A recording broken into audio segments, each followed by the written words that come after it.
Hi, this is Dorothy from taichibosman.com/rawfoodblog. We're going to make a sort of tabouli today with sprouted quinoa. A lot of people cook quinoa and they don't know you can sprout it. It's very simple, and like if you want to make tabouli tomorrow, you can sprout the quinoa today and it'll be ready tomorrow. So you just take the grains, which look like this. There's also red quinoa. And you soak them for 8 or 10 hours, and you would put them in a jar like this and then just fill it with water about this much more, you know, because the grains always soak up, grains and seeds soak up the water, so you don't want them to use all the water. And this is for you, Luke, making this dish just for you. See, I mentioned that a lot of people didn't know how to sprout quinoa. So then anyway, you soak it for 8 or 10 hours, and then you drain off the water and just let it sit. And again, I did it in a bag because they're such tiny grains that I didn't want them to go out through the little holes in the jar. And then, I don't know if you can see this, but they get a tiny little sprout. And it's still quite cold here in Montana, so mine actually took about another 12 hours. But it might take you less even. So these are ready. And quinoa isn't actually a grain. It's a seed of the goosefoot plant, and it's used to be called the mother grain by the Quechua Indians and the Incas. They called it the gold of the Incas. That's what it was called. And it's got 8 essential amino acids, all the amino acids needed for tissue repair in your body. So it's extremely important if you have any kind of arthritis, arteriosclerosis, migraines in particular, because it's also got extremely high manganese, magnesium, copper, phosphorus. So those 8 essential amino acids, which as you know are the building blocks of protein, give you a really good protein in your salad. Very fast meal. So we're going to put the quinoa in with 1 tomato. That's a lot of quinoa, and that's only half a cup sprouted, so you can see how much it swells up.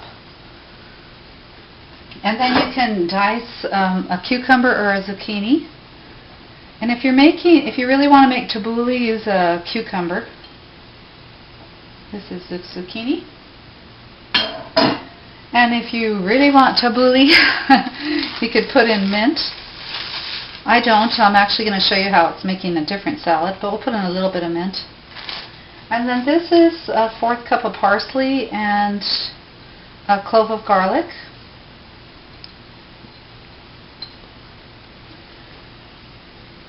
And then a sprinkle of this spice called garam masala, which is just cinnamon, cardamom, and black pepper, and you can easily make your own. Just said it was on sale the other day, so I bought it.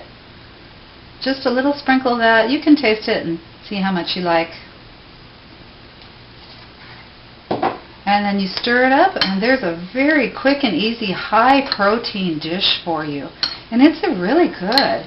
Now again, if you're making tabouli, you just want to drizzle a little olive oil and maybe a touch of crystallized sea salt or Himalayan sea salt or Dead Sea salt over the top. But because someone gave me a bunch of basil, I made pesto today. And this pesto is pine nut pesto with pine nuts, basil, and then some lemon and garlic and vinegar. So I pour that over the top. And what I like to put on top is seasoned cashews. This also makes a really good dish to bring to raw food gatherings. It's quite popular. Seasoned cashews, you soak the cashews for 45 minutes and then dehydrate them at 105 degrees for a good 12 hours until they get crispy. And before you put them in a little bag and shake them up with a 1/4 cup of Bragg's or soy sauce or tamari and some garlic and onion powder. That's all you do.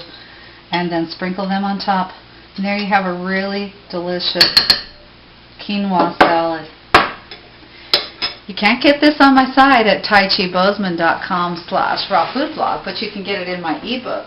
It's a secret recipe, and the ebook, all you have to do is donate a little bit, even 1 penny to the blog. So you go to taichibosman.com/rawfoodblog, and up in the right-hand corner, it says donate to the site, and if you donate even 1 penny, I'll give you my free ebook, which has over 100 of my raw recipes. From Dorothy at taichibosman.com/rawfoodblog.